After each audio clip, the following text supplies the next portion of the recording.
Hey everybody, in this video I want to talk about another way that the logic of divine images comes through in the Hebrew Bible.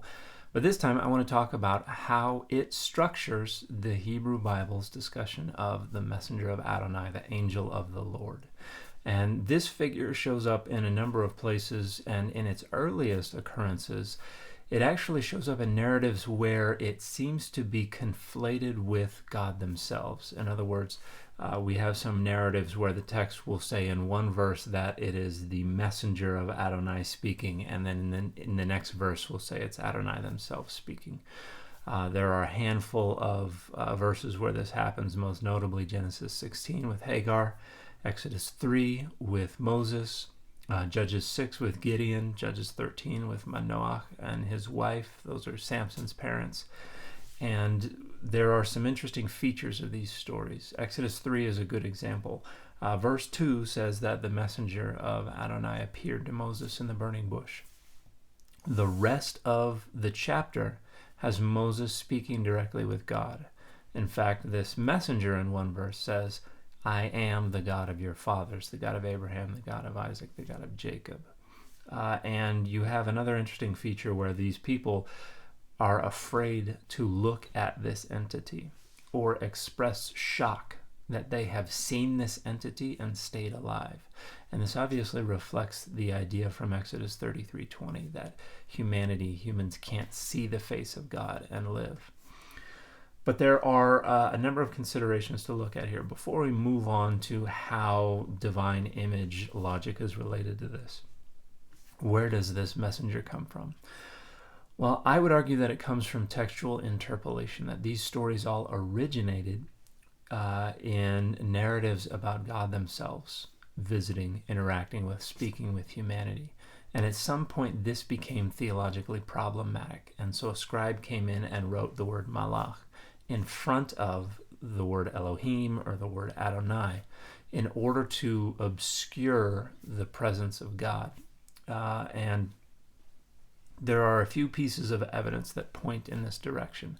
First, the fact that we have this inconsistency in the narrative, as with Exodus 3, where it says the messenger appeared, and then the rest of the narrative speaks as if it is God themselves there. Second, the messenger is never doing what messengers do in the narratives where the identities seem to be mixed up. They're always doing what God does. Elsewhere, messengers do what messengers do, pass on messages, things like that. But in these narratives with the conflated identities, they never do what messengers do. They only do what God does. 3, the individuals involved always seem to think they're speaking directly with God. And one of the indications of this is the fact that they are always scared about dying because they are looking at God. For instance, Moses looks away because he was afraid to look at God. Manoach tells his wife, we will surely die because we have seen God. Hagar says, have I really seen God and lived? And there is Exodus 33:20 says you cannot see God's face and live. Nowhere is there a prohibition on seeing an angel. In fact, it would entirely undermine the entire point of using this intermediary messenger figure if even seeing the messenger figure was deadly. Because that's what they're there for, to pass along messages, because humanity cannot directly engage with deity, at least according to the ideology expressed in Exodus 33. And then a couple more considerations. We know that it was common in the ancient world for scribes to use the word angel to obscure the presence of God in theologically problematic activities. For instance, the Septuagint and the Targumim add an angel in Exodus 4:24. This is the verse about God confronting Moses and wanting to kill him. Well, in Septuagint and the Targumim, it's an angel of God, or an angel of Adonai, that confronts Moses. The Targumim do this quite a bit, add in angels, including like Jacob's wrestle, where he says, where he names the place Penuel, because I have seen the face of God. Say, I've seen the face of angels. We also have the Samaritan Pentateuch, a number of places where the Malach is interpolated in order to obscure the presence of God. So it was a common practice anciently for scribes. And finally, there is textual instability in a lot of the witnesses. For instance, Exodus 3, verse 2 is the only place in the whole text where the messenger is mentioned at all. But the Vulgate doesn't have it. Where did that come from? Did the Vulgate source text only have God themselves talking with Moses? There's no messenger in there. In the Septuagint, in Targumim, and some other ancient versions, the places where the angel does and does not show up in those narratives gets mixed. So it's not consistent. All these lines of evidence converge, I would suggest, to indicate that the messenger of Adonai is the product of textual interpolation, that there was no such title anciently, but that the need to obscure the presence of God in theologically problematic activities produced this addition of the word malach to the text, which produced malach Adonai, angel of Adonai, or malach Elohim, angel of God. And this tradition then grew from there. And so we have some of the later traditions where the malach Adonai is explicitly described in the third person by God as an angel. And there's one interesting place where this happens that I argue is actually an attempt on the part of the author to make sense of how it can be that the messenger's identity seems to be tied into the identity of God. And that's Exodus 23, 20 and 21, where God says, I'm sending my messenger before you to guard you on the way. Do not disobey him. Don't annoy him, because he does not have to forgive your sins. And this is supposed to be something that only God can do, forgive sins. We know this from the New Testament, for instance, makes a big deal out of this in Mark 2, who can forgive sins but God alone. And this is most likely an allusion precisely to Exodus 23, 20 and 21, because why does the messenger have the prerogative, the authority to forgive sins or not forgive sins? That's the final clause in the verse, for my name is in him. And what this reflects is the divine image logic, because the divine image is enlivened, is endowed with the divine agency because of some kind of ritual. There are a couple of things that need to take place. The image needs to be created from appropriate material, and the image needs to go through some kind of endowment or consecration procedure whereby the agency is installed in the image. The imposition of the divine name could be part of that, and could be a central part of it, because names anciently were very powerful vehicles for agency. To know the name of a deity was to be able to have power. The name in the afterlife was one of the guarantees of continued survival, a successful afterlife. And the name of authority was used to not just mark things as under the control of authority, but to actually reify that authority. And we see the same thing today in the fact that things that are signed by significant figures take on additional value in the eyes of the public, because that name somehow endows that object, whatever it is being signed, with additional significance. And this is a more modern iteration of this sense that names carry power.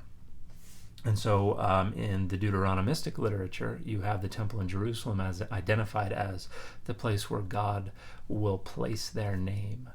The idea probably being the divine image will bear an inscribed divine name, and that is one of the things that will localize the deity's presence in the divine image within the temple. And so to say that the messenger has God's name in him is to say that they carry that vehicle for divine agency, and therefore exercise God's power, God's authority, and can even bear God's titles. So this is the way to say, remember all those passages where the angel, the messenger, says, I am the God of your fathers? Well, it's because they possessed the divine name. They had the prerogative to invoke those names. And so this is happening after the conflation or at the same time of the conflation, but early enough that it still appears in our biblical texts. And this tradition pops up more in the Greco-Roman period as we have a number of other figures that show up on the scene, particularly named angels. For instance, the Apocalypse of Abraham, you have this angel YHWH, which is a combination of the word El, God, and the tetragrammaton Adonai. And that angel, therefore, has the divine name in their own name and says that they exercise God's power in virtue of the divine name, which indwells the messenger, the angel. The Son of Man, from Daniel 7:13, this becomes a title in the Greek literature, likely because of the change of the preposition heos in the clause, the Son of Man, one like a Son of Man came to the Ancient of Days, was changed to hos, the Son of Man came as the Ancient of Days. So we're conflating identities again. And then we have the Enochic and other literature that expounds on how this mediator figure, this messianic mediator figure who is somehow identified with God because of the intervention of the divine name, which is the power to create the earth, for instance, in some Enochic literature. And so the messenger of Adonai, starting off as textual interpolation, becomes rationalized as an authorized possessor of the divine name, just like a divine image would. And that gets expanded in Greco-Roman period literature, and you have a number of different figures who ostensibly bear that name. And I would suggest that the early tradition of Jesus, which consolidates some of these figures, Son of God, Son of Man, Messiah, prophet, priest, king, all these things, consolidates all of these different traditions within the figure of Christ. And the divine name is central to the New Testament's presentation of Jesus' identity with God as well. Now, there are different frameworks for deploying it. Mark has a somewhat adoptionistic framework. John deploys a logos theology very similar to Philo's, but the divine name is central to this, particularly in John, where the I am rhetoric is so systematized. And I am in Greek is ego eimi, which is the translation of two different methods of self-identification by Adonai in the Hebrew Bible. Exodus 3:14, Echi asher echi, I will be what I will be, is translated into Greek as ego eimi hoon, literally I am the one who is, or the being one. But ego eimi becomes a reference to that. And ego eimi is also the translation of the Hebrew anihu from Deuteronomy and Isaiah. I am he is also translated as ego eimi. And so Christ, multiple times in the Gospel of John, finds ways to work in the phrase ego eimi. And this is not an assertion of identity as God, so much as it is an assertion of possession of the divine name, the tetragrammaton, I am. And that indicates to the listeners, I am an authorized possessor of the divine name. Therefore, I exercise God's power and authority. And so in Mark 2, when he says the Son of Man has power on earth to forgive sins, I would suggest this is a reference back to Exodus 23:20-21. How could the messenger of Adonai forgive sins? Because of the indwelling of the name. How can the Son of Man forgive sins? Same thing. And so and then we have the hymn in Philippians 2, where Christ has been highly exalted because Christ is given the name, and that would be the tetragrammaton, the divine name. Now, once we get through the New Testament into the 2nd century, then we have the rise of Christian apologists who are bringing a lot more heavy philosophical frameworks to bear on the question in order to intellectualize the gospel, to make it more palatable to the Greco-Roman intelligentsia. And this is where we begin to have this renegotiation of Christ's identification with God, and we have the seeds of the Trinity developing. And so by the 4th century CE, we have this new philosophical framework, the Trinity, which is basically just a philosophical rationalization for divine image logic. because the relationship is the same. We have a separate entity that in some way identifies with and as the deity, but is also separate from the deity.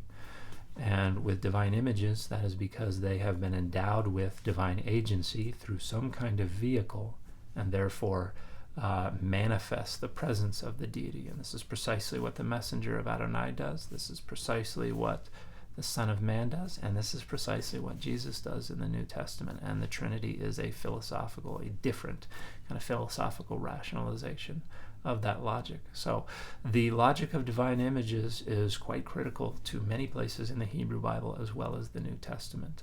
And in my next video, I'm going to go back a little bit to the beginning to talk about the logic of deity, of the concept of deities and how that developed, and how our perception of agency in the world around us sits at the root of deity concepts.